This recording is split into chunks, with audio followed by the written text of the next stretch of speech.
Welcome back to my channel. So అందరూ ఎలా ఉన్నారు? బాగున్నారా? నేను కూడా బాగున్నాను, కానీ కొంచెం జలుబు ఇంకా దగ్గు అయిపోయింది అనమాట. సో మొహం చూస్తే ఏంటి బాగానే ఉంది కదా అనుకుంటారు. నేను ఇప్పుడే కొంచెం రెడీ అయ్యి స్నానం అది చేసి పూజ చేసుకొని మీరు చూస్తే భయపడతారని కొంచెం కాజల్ ఇంకా గ్లాస్ అయితే పెట్టుకుని వచ్చాను. మరీ చికాక్గా ఉంటుంది కదా, లేదంటే చూడ్డానికే బాగోదు. సో అది అనమాట. సో ఇవాళ నేను నా సిక్ డే ఎలా ఉండబోతుంది అని వ్లాగ్ చేస్తున్నాను. ఎప్పుడు కూడా నేను హ్యాపీగా ఇటు వెళ్ళడం అటు వెళ్ళడం, నేను నా పనులు చేసుకోవడం, పూజలు పునస్కారాలే చూపించాను కదా. కానీ ఈరోజు సిక్ డే అన్నది కూడా ఉంటుంది మన లైఫ్లో. అది ఎలా ఉంటుంది అని షూట్ చేస్తున్నాను. పెద్ద డిఫరెన్స్ ఏ ఉండదు, ఎందుకంటే నేను మామీని కదా, అన్ని రెస్పాన్సిబిలిటీస్ అయితే మామూలుగానే చేయాలి.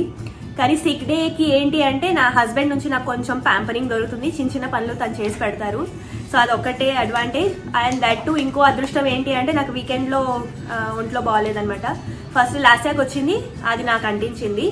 సో అంటే బాగానే ఉన్నది, నిన్న కొంచెం బాడీ పెయిన్స్ అవన్నీ ఉన్నాయి. కానీ ఇవాళ ఐఎమ్ గుడ్. జస్ట్ బరువుగా ఉందనమాట. చూస్తున్నారు కదా బ్యాక్గ్రౌండ్లో లాస్ట్ ఇయర్ సౌండ్స్. సో అదే అనమాట. సో పూజకి అయిపోయింది. ఆ తర్వాత హస్బెండ్ నిన్న మార్నింగ్ ఇచ్చారు, నువ్వు పొద్దున్నే లేచి అంట్లు తోమేసి అన్ని పనులు చేసుకోకు అని. నిన్న చేయలేదు, రాత్రే చేసుకునే అలవాటు ఉంది కదా, నిన్న చేయలేదు. కానీ ఆ అంట్లు చూసిన తర్వాత, పూజ చేసిన తర్వాత చూస్తే పిచ్చెక్కింది. అందుకని తను లోపల పడుకున్నారు కదా, అందుకని టక్టగా చేసేసాను అనమాట. సో తను లేచే లోపు నేను ఏంటేం చేశాను అన్నది మీరు చూడండి. పొద్దునే ఇలాంటి వ్యూ కనిపిస్తే ఉన్న జ్వరం కాస్త ఎక్కువ అయిపోతుంది. కాబట్టి నేనైతే టక్టగా కిచెన్ క్లీన్ చేశాను అనమాట హస్బెండ్ లేచే లోపుని. సో వీకెండ్ అని చెప్పాను కదా, అందుకని లేట్ లేస్తారని తెలుసు. సో ట్యాబ్లెట్ వేసుకుని పడుకున్నాను రాత్రి. అండ్ పొద్దున్న లేచి ఫ్రెష్గా అనిపించింది కొంచెం, అందుకని టక్టగా ఈ పని చేశాను అనమాట. లేదంటే పాపం తనకు కూడా పని ఎక్కువ అయిపోతుంది కదా, అందుకని. సో హస్బెండ్ ఇంకా లాస్ట్ అప్పటికి పడుకున్నారు. ఈ వీడియో అండి, అంటే నాకు జ్వరం వచ్చింది సంక్రాంతి తర్వాత వచ్చిన సాటర్డే. అంటే సంక్రాంతి ఇక్కడ థర్స్డే కదా, సో సాటర్డేకి అనమాట. లాస్ట్ ఇయర్కి సంక్రాంతి నైట్ ఇంకా ఫ్రైడే నెక్స్ట్ డే ఉండి ఫీవర్, దాని తర్వాత తగ్గిపోయింది. సో తన జ్వరం నాకు వచ్చింది అనమాట, cold cough fever. So just viral seasonal change వల్ల వచ్చినది.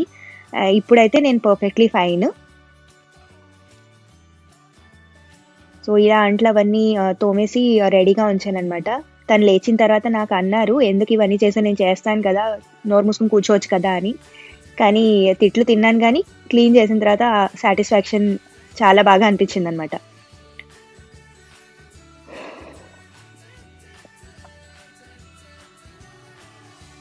సో ఎన్నైనా సరే, అంటే ఒంట్లో బాగాలేకపోయినా ఏమైనా మన పనులు మనం చేసుకునే వరకు అది తృప్తి అని అది అనిపించదు. సో కిచెన్ ఎన్ని అంట్లు అయిపోయాయి అంటే, సంక్రాంతి రోజు పెద్ద అంట్లు లేవు. నెక్స్ట్ డే కదా నాకు ఫీవర్ వచ్చింది, ఫ్రైడే అంతా పొద్దున్న నుంచి ఏమీ చేయలేదన్నమాట. సో చాలా ఎక్కువ అయిపోయాయి గిన్నెలు ఆ రోజు ఫ్రైడే అన్నిటివి. సో సాటర్డే మార్నింగ్ చాలా ఎక్కువ అయిపోయాయి. ఏ పూట కాపూట చేసుకుంటే అన్నీ ఉండవు కదా, సో అందుకని బాగా ఎక్కువ అయిపోయాయి అనమాట. ఆ తర్వాత లాస్ట్ లేచి వచ్చేసింది. మొత్తం అయిపోయేసరికి లేవకూడదు అనుకున్నాను, ఈ లోపల లేచేసింది. దీని వచ్చిందంటే నా పని ఇంకా కొంచెం ఎక్కువే అవుతుంది. ఇదేంటి అదేంటి అని అడుగుతూ ఉంటుంది. సో తను లేచే లోపునే నా మ్యాక్సిమం పని అయ్యేటట్టు చూసుకుంటాను అనమాట. అక్కర్లేని సామాన్లు ముందు ముట్టుకుంటుంది, చాకులు, తర్వాత పీలర్లు అవన్నీ. ఆ తర్వాత నేను ఇప్పుడు లాస్ట్కి పాలైతే తాగించేస్తున్నాను. నేను పాలు తాగించిన, ఏదైనా తినిపించిన, ఆ తర్వాత లంచ్ డిన్నర్కి అస్సలు స్క్రీన్ టైం ఇవ్వనండి. మీకు కూడా పిల్లలకి అలవాటు లేదు, టీవీ లేకుండా అసలు తినట్లేదు అంటే ఒక 1 వీక్ ట్రై చేయండి, వాళ్ళే తప్పకుండా తింటారు. సో స్క్రీన్ టైం తినేటప్పుడు మటుకి లేకుండా చూడండి.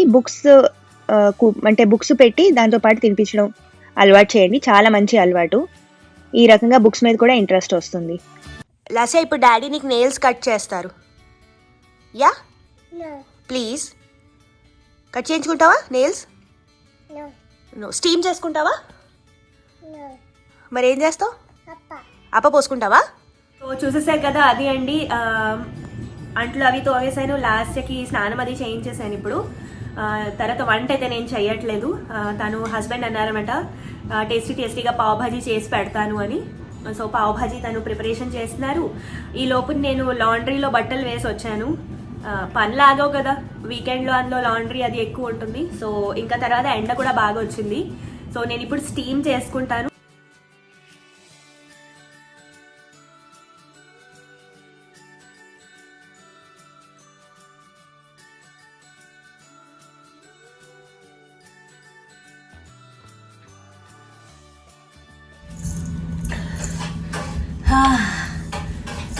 ఎంత రిలాక్స్గా ఉందో, చాలా బాగుంది.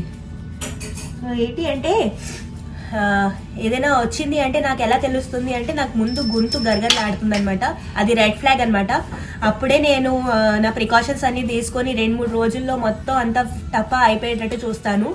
ఎందుకంటే దాన్ని మనం నెగ్లెక్ట్ చేసామనుకోండి ఇనీషియల్ సిమ్టమ్స్ని 1 వీక్ 10 డేస్ వరకు అది కంటిన్యూ అవుతుంది. సో నాకు అలా పడుకోవడం అలాంటివి నచ్చవు అనమాట. అందుకని వెంటనే నిన్నటి నుంచి నేను స్టీమ్ చేయడం స్టార్ట్ చేసేసాను. స్టీమ్ వల్ల అయితే మనకి 50% అక్కడే తగ్గిపోతుంది, జలుబు దగ్గు జ్వరం ఏమైనా ఉన్నా కదా. ఇప్పుడు నేను ఒక డ్రింక్ చూపిస్తాను మీకు, అది తాగారంటే ఇంకా గొంతుకి మంచిది కదా. సో ఈ 2 యూజ్ చేస్తే 3 డేస్లో మొత్తం ఫుల్ ఫినిష్ అయిపోతుంది. అంటే మొత్తం మన వైరల్ ఇన్ఫెక్షన్ మొత్తం పోతుంది. సో చాలా మంచిది అనమాట. సో స్టీమింగ్ అయిపోయింది కదా, ఇప్పుడు నేను ఆ డ్రింక్ చేసి చూపిస్తాను మీకు. సో మా హస్బెండ్ పావ్ భాజీ చేసినారని చెప్పాను కదా. సో మా ఇంట్లో పావ్ భాజీ తనే చేస్తాను. నేను బాగానే చేస్తాను కానీ తను ఇంకా బాగా చేస్తారు. సో తనకి వచ్చిన దగ్గర నుంచి నేను పావ్ భాజీ చేయడం మానేశాను. సో వేడి పావ్ భాజీ చేస్తున్నారు. అంటే మీకు ముంబైలోని తవా మీద సైడ్కి ఇలా పెట్టి మధ్యలో మసాలా అంతా పెట్టి పెడతారు కదా. సో అలా ప్రిపేర్ చేస్తారనమాట. తను కొంచెం కెమెరా షై, అంటే ఇప్పుడే రారు వీడియోలోకి. తన్ని కూడా త్వరలోనే ఇంట్రడ్యూస్ చేస్తాను. సో చిన్న పిక్స్ అయితే ఇస్తూ ఉంటాను తనది. సో ఈరోజు మా షెఫ్ది పావ్ భాజీ అయితే మీకు చూపిస్తాను. రెసిపీ అన్నది ఒకరోజు తప్పకుండా పెడతాను. సో నా ఛానల్లో రెసిపీ పెడతారా పావ్ భాజీది? ఏదో ఒకటి పెడతారు కదా, ఒకసారి మనం షూట్ చేద్దాం. ఓకే అంట. సో ఇప్పుడైతే నేను మీకు చూపిస్తాను, బ్యాక్ కెమెరాలో చూపిస్తాను. సో చూస్తున్నారు కదా, యమ్మీ పావ్ భాజీ రెడీ అయిపోతుంది. సో జ్వరంలో జనరల్గా బ్రెడ్ తింటే బాగుంటుంది కదా. సో నోటికి టేస్టీగా ఉంటుంది. పావ్ భాజీ చేసుకోవచ్చు, మరి ఎక్కువ మసాలాస్ కాకుండా కొంచెం మసాలాస్తో. సో ఇది ఇవాళ పావ్ భాజీ తింటాము. సో ఈ పావ్ భాజీ అయ్యే లోపుని నేను లాస్ట్కి కిచడీ చేస్తాను. అండ్ ఒక డ్రింక్ అని చెప్పాను కదా, జస్ట్ హాట్ వాటర్లోని ఏమంటారంటే హనీ ఇంకా కొంచెం జింజర్ పేస్ట్ వేసేసి మిక్స్ చేసేసుకుని తాగుతాను అనమాట. గొంతుకి చాలా మంచిది అది, అందుకని. అండ్ ఆకలి కూడా పుడుతుంది. సో బాగా కుమ్మేయచ్చు అనమాట పావ్ భాజీ. ఇది ప్రిపరేషన్ అవుతోంది. సో మొత్తం అయిన తర్వాత చూపిస్తాను. సో నేను అది వాటర్ ప్రిపేర్ చేసుకుంటున్నాను కదా, డ్రింక్. సో ఒక మైక్రోవేవ్ బౌల్లోని మైక్రోవేవ్ కప్లోని కొంచెం హనీ వేసుకుంటున్నాను. హనీ చాలా మంచిది కదా దగ్గుకి. సో కొంచెం ఎక్కువ వేసుకోండి. ఆ తర్వాత జింజర్ ఇప్పుడు నేను కొంచెం గ్రేట్ చేసి వేసుకుంటున్నాను. కొంచెం చాలు, కారం ఎక్కువైపోతుంది లేదంటే.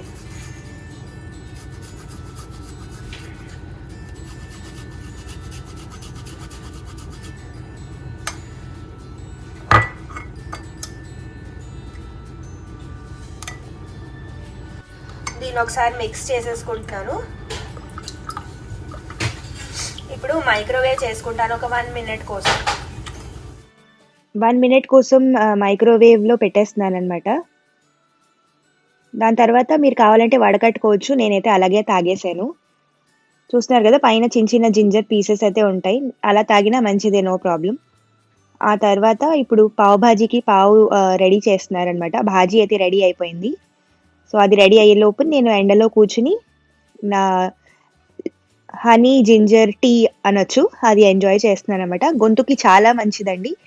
ఇలా కాఫ్ కోల్డ్ ఉన్నప్పుడు రోజుకి ఒక 2-3 టైమ్స్ తీసుకుంటే మంచిది. సో మా హస్బెండ్ పావ్ భాజీ ప్రిపేర్ చేసి అన్నారు ఇవాళ మన ఎండ్లోనే కూర్చొని తిందామని. సో తీసుకొచ్చారనమాట. ఇగో యమ్మీ పావ్ భాజీ. మేము కూడా తింటాం ఇప్పుడు.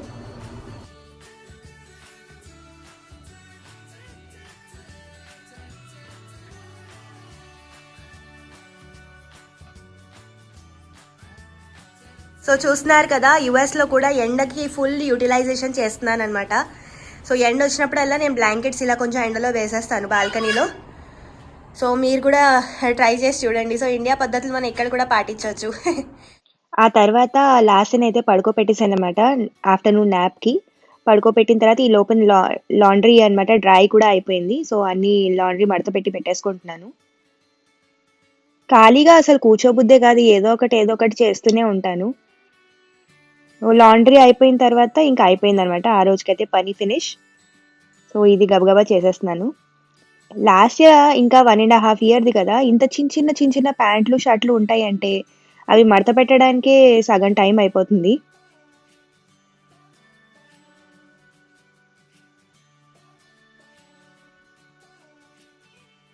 సో మొత్తం నీట్గా సర్దేసుకున్నాను. అప్పుడు నాకు ప్రశాంతత అనిపించింది అనమాట మొత్తం పని అయిపోయాక.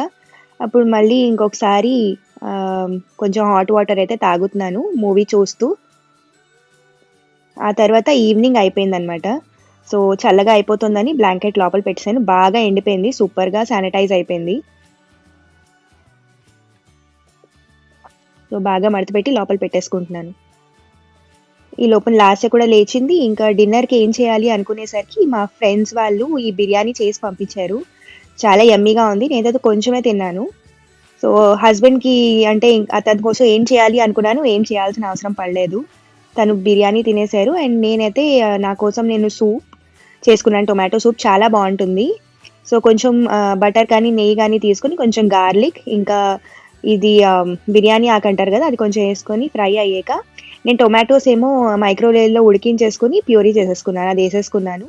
అండ్ మీకు ఎంత కన్సిస్టెన్సీ ఎంత పల్చగా కావాలో అన్ని నీళ్ళు పోసుకొని, ఉప్పు, తర్వాత కలర్ కోసం నేను కొంచెం దేగి మిర్చి చేశాను. కారం ఉండదు దేగి మిర్చి, కొంచెం పెప్పర్ వేసుకుని మరిగించేసుకుంటున్నాను. అంతే, సింపుల్ టొమాటో సూప్ చాలా బాగుంటుంది. పిల్లలకి ఇది రసంలా కూడా అన్నం వేసి పెట్టేయచ్చు. నేనైతే లాస్ట్ అలాగే చేశాను అనమాట. రైస్ పెట్టేసి అందులో కలిపి పెట్టేశాను. ఈ లోపల బ్రెడ్ కూడా టోస్ట్ చేసేసుకుంటున్నాను. అది నా డిన్నర్ అనమాట ఇవాళకి. వేడి సూప్ ఇంకా బ్రెడ్. సో చూసేసారు కదండి, అది అన్నమాట నా సిక్ డే. రోజంతా అలా గడిచింది. అంటే కొంతసేపు రెస్ట్ తీసుకున్నాను, కానీ ఏదో ఒక పని ఉంటుంది కదా, అలా కూర్చునే మనుషులం కాదు కాబట్టి ఏదో ఒక పని అలా ఉంటూనే ఉంటుంది. కానీ రెస్ట్ అయితే దొరికింది బాగానే, వీకెండ్ కదా అందుకని. వీక్ డే అయితే ఇంకా హెక్టిక్గా ఉంటుంది, పాపం హస్బెండ్ హెల్ప్ చేయలేరు కదా అప్పుడు, అందుకని. సో లక్కీలీ వీకెండ్లో నాకు వచ్చింది జ్వరం, ఫీవర్ అసలు లేదు, కానీ కొంచెం తల బరువుగా ఉందన్నమాట. ఇప్పటికీ ఉన్నది. అది ఎలాగో 2-3 రోజులు ఉంటుంది కదా, మనం ఎన్ని ట్యాబ్లెట్లు వేసుకున్నా ఎన్ని చేసినా ఒక రోజులో తగ్గదు. బట్ ఇంకా ఎక్కువ అవ్వకుండా మనం రెమెడీస్ చేస్తున్నాం కాబట్టి 2-3 రోజుల్లో అయితే తగ్గిపోతుంది. సో నేను జనరల్గా అయితే ట్యాబ్లెట్లు వేసుకోను, చిన్నప్పటి నుంచి అస్సలు ట్యాబ్లెట్లు అంటే దూరంగానే ఉంటాను. కానీ ఇవాళ వేసుకుంటున్నాను, ఎందుకంటే తల పగిలిపోతుంది అనమాట. చాలా తలకాయ నొప్పిగా ఉంది బాబోయ్. సో పొద్దున్నకి కొంచెం ఫ్రెష్ అవ్వాలి కదా, ఫ్రెష్గా ఉండాలంటే ట్యాబ్లెట్ వేసుకుని పడుకుంటాను. సో నేనేమో అడ్విల్ ట్యాబ్లెట్ ఒకటి వేసుకుంటాను. జనరల్గా అందరికీ ఉంటుంది కదా యూఎస్లో ఎలాగ మెడికల్ సిస్టమ్ అన్నది. ఇక్కడ ఏంటి అంటే మన చిన్న వాటికి హాస్పిటల్స్కి వెళ్ళరండి ఎవరు. అంటే జ్వరం వచ్చినా, లేదా చిన్న కట్ అయినా, లేదా కాఫ్ కోల్డ్ వచ్చినా సరే జనరల్గా వెళ్ళరు. వెళ్ళినా సరే డాక్టరు తిరిగి పంపించేస్తాడనమాట 9 days తర్వాత రమ్మని. సో జనరల్గా అయితే వెళ్ళరు. మన ఇండియాలో అయితే కొంచెం మనకి టెంపరేచర్ 1 degree ఎక్కువ అయినా సరే మనం హాస్పిటల్కి పారిపోతాం కదా, ఇక్కడ అలా ఉండదు. సో ఇలాగా ఓవర్ ద కౌంటర్ అంటే ఏవైనా మనకి గ్రాసరీ షాప్స్ అవి ఉంటాయి కదా, లైక్ వాల్మార్ట్ అని, కాస్కో అని, లేదా వాల్గ్రీన్, సివిఎస్ ఫార్మసీ షాప్స్ కూడా ఉంటాయి. గ్రాసరీలో కూడా మనకి ఒక సెక్షన్, మెడికల్ సెక్షన్ ఉంటుంది. సో అక్కడ అన్నీ కూడా మనకి దొరికిపోతాయి అన్నమాట. దగ్గుకి, జలుబుకి బేసిక్ మెడికేషన్ అంతా అక్కడ దొరికిపోతుంది వితౌట్ ప్రిస్క్రిప్షన్. సో ప్రిస్క్రిప్షన్ అవసరం లేదు. సో మేము అడ్విల్ అన్నది ఐబుప్రోఫిన్ కదా, ఇది తెచ్చుకొని ఇంట్లో పెట్టుకుంటాము. సో ఎమర్జెన్సీకి ఇలా వేసుకోవడానికి అయితే పనికి వస్తుంది. సో అలా ఇక్కడ మెడికల్ సిస్టమ్ అలా ఉంటుందన్నమాట. సో ఇప్పుడు నేను ఒకటి వేసుకుని పడుకుంటాను. పొద్దున్నకైతే ఫ్రెష్ అయిపోవచ్చు. ఎందుకంటే రోజంతా లాస్యాతో యాక్టివ్గా ఉండాలి అంటే మనం డీలాగా ఉంటే అవ్వదన్నమాట. సో దాంతోపాటు పరిగెట్టాలంటే నేను బాగా అవ్వాలి, దానికోసం ట్యాబ్లెట్ వేసుకోక తప్పదు. ఇంకోటి ఏంటి అంటే ఈ వ్లాగ్ చూస్తే మీకు అంటే అందరు మామీస్కి స్పెషల్లీ కనెక్ట్ అయ్యారు అనుకుంటున్నాను. ఎన్నున్నా సరే మనం బేబీని వదలలేము, ఇంట్లో పనులు వదలలేము. సో పెళ్ళికి ముందు అయితే మమ్మీ డాడీ టేక్ కేర్ చేస్తారు. ఇలాంటి టైంలో మమ్మీ డాడీ బాగా గుర్తొచ్చేస్తారనమాట, వాళ్ళని బాగా మిస్ అవుతాము. మమ్మీ డాడీ ఇద్దరు ఎందుకు అంటున్నానంటే యూజువల్గా ఇలాంటి టైంలో మమ్మీ గుర్తు వస్తుంది అంటారు, కానీ డాడీ కూడా అంతే కష్టం ఉంటుంది పిల్లలకి ఏమైనా అవుతే. పాపం వాళ్ళు ఎక్స్ప్రెస్ చేసుకోలేరు. మమ్మీలు అయితే హగ్ చేసుకుని కిస్ చేసి ఎక్స్ప్రెస్ చేస్తారు. నేను అందరు డాడీల గురించి చెప్పట్లేదు, కానీ మ్యాక్సిమం డాడీస్ అంతే అనమాట. పాపం ఎక్స్ప్రెస్ చేసుకోలేరు వాళ్ళు. కానీ నాకైతే గుర్తు, చిన్నప్పుడు మా డాడీయే నన్ను హాస్పిటల్కి తీసుకెళ్లేవాళ్ళు. మా మమ్మీ ఇంట్లోనేమో బ్రెడ్ అది ప్రిపేర్ చేయడము, తర్వాత కిచడీ లాంటిది, సూప్స్ లాంటివి, అంటే తొందరగా తగ్గిపోయే ఫుడ్ అంతా పాపం ఇంట్లో ప్రిపేర్ చేస్తూ ఉండేది. డాడీ ఆఫీస్ నుంచి వచ్చిన తర్వాత మా డాడీ దగ్గర హీరో బుక్ ఉండేది, దానిలో కూర్చోపెట్టుకొని మా ఏంటంటే హాస్పిటల్కి తీసుకొచ్చేవాళ్ళు. టచ్ వుడ్ మా ఇమ్యూనిటీ నిజంగా చాలా బాగుందనమాట. ఎక్కువ ఫీవర్ అది రావడం నాకు తెలీదు. ఐ థింక్ 3-4 సార్లు వచ్చి ఉంటుంది టచ్ వుడ్ చిన్నప్పుడు. అప్పుడు కూడా బాగా టేక్ కేర్ చేసేవాళ్ళు అనమాట. పాపం మమ్మీ డాడీ కూడా రాత్రంతా కాఫ్ రాకుండా, కోల్డ్ రాకుండా, జ్వరం రాకుండా చూస్తూ ఉండేవాళ్ళు. అవన్నీ బాగా మిస్ అయిపోతాం కదా పెళ్ళయిన తర్వాత. సో మీకు కూడా మీ మమ్మీ డాడీ గుర్తొచ్చారనుకుంటున్నాను. వాళ్ళని మిస్ చేసుకోవద్దు ఫ్రెండ్స్, ఎందుకంటే దగ్గరగా ఉంటే మనకు తెలియదు, కానీ మీరు దగ్గరగా ఉన్నారంటే మమ్మీ డాడీని అస్సలు మిస్ చేసుకోవద్దు. తర్వాత యూఎస్లో ఉన్నా సరే ఎవ్రీడే వాళ్ళకి ఫోన్ చేయడానికి అయితే ట్రై చేయండి, మీ మమ్మీ డాడీకి అండ్ పెళ్ళి అయిపోతే మీ అత్తయ్య మావయ్య గారికి. ఈ నలుగురికి మటుకి డెఫినెట్లో లైఫ్లో అందరూ వదిలేస్తారు, కానీ వీళ్ళు అస్సలు మిమ్మల్ని వదలరు. సో అది అనమాట, వాళ్ళకి రెగ్యులర్గా కాల్ చేయండి. అండ్ ఎవ్రీడే వాళ్ళతో టచ్లో ఉండండి. ఇండియాలో ఉంటే వాళ్ళతో ఎక్కువ టైం స్పెండ్ చేయడానికి ట్రై చేయండి. వాళ్ళని వదిలి వెళ్తేనే మనకి వాళ్ళ విలువ తెలుస్తుంది, దగ్గరగా ఉంటే తెలియదు. కొట్టుకుంటాం, గొడవలు పడతాం, కామన్ అది అందరింట్లో. బట్ వాళ్ళ ప్రేమ అన్నది మనకి ప్యూర్ అనమాట. ఎక్కడికి వెళ్ళినా సరే మీకు 100 మంది మీ లైఫ్లో రావచ్చు, కానీ వాళ్ళ ప్రేమ అన్నది ఇర్రిప్లేసబుల్, ఎవ్వరూ కూడా రిప్లేస్ చేయలేరు. సో అది అనమాట ఇవాళ వ్లాగ్.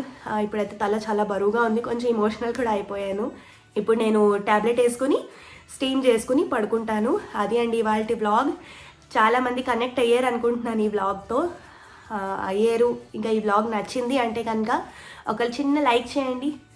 అండ్ ఇంకో విషయం ఏంటి అంటే, నేను ఒంట్లో బాగాలేకపోయినా సిక్ డే అని ఒక వ్లాగ్ తీసాను, దానికైనా ఒక చిన్న లైక్ కావాలి కదా. సో అది అండి ఇవాళ వ్లాగ్. ఎప్పుడు అంటే మనం యూట్యూబ్లో చూస్తాం కదా, వావ్ ఇక్కడికి వెళ్తున్నారు, అక్కడికి వెళ్తున్నారు, తర్వాత ఎప్పుడు ఫంక్షన్స్, మంచి మంచి వ్లాగ్సే పెడతారు, ఎందుకంటే అందరినీ ఎంటర్టైన్ చేయాలి, హ్యాపీగా ఉండాలి. బట్ ప్రతిరోజు ఒకలాగా ఉండదండి. అదే నేను ఈ వ్లాగ్ ద్వారా మీకు చెప్పబోతున్నాను. ప్రతి యూట్యూబర్ వాళ్ళ లైఫ్లో మనకి కనిపించినట్టుగా ఉండదు. సో అంటే బ్యాడ్ డేస్ కూడా ఉంటాయి, కానీ కెమెరా ముందుకు వచ్చేసరికి మన హ్యాపీ ఫేస్తో కనిపిస్తేనే అందరూ చూస్తారు. బాధగా సాడ్గా ఉంటే ఎవరు చూడరు. కాబట్టి అంత కష్టపడతారనమాట. ఇది అందరు యూట్యూబర్స్కి డెడికేట్ చేస్తున్నాను నేను. చాలా చాలా కష్టమైన పని ఇది. సో నేను స్టార్ట్ చేసిన తర్వాత నేను కూడా రియలైజ్ అయ్యానమాట.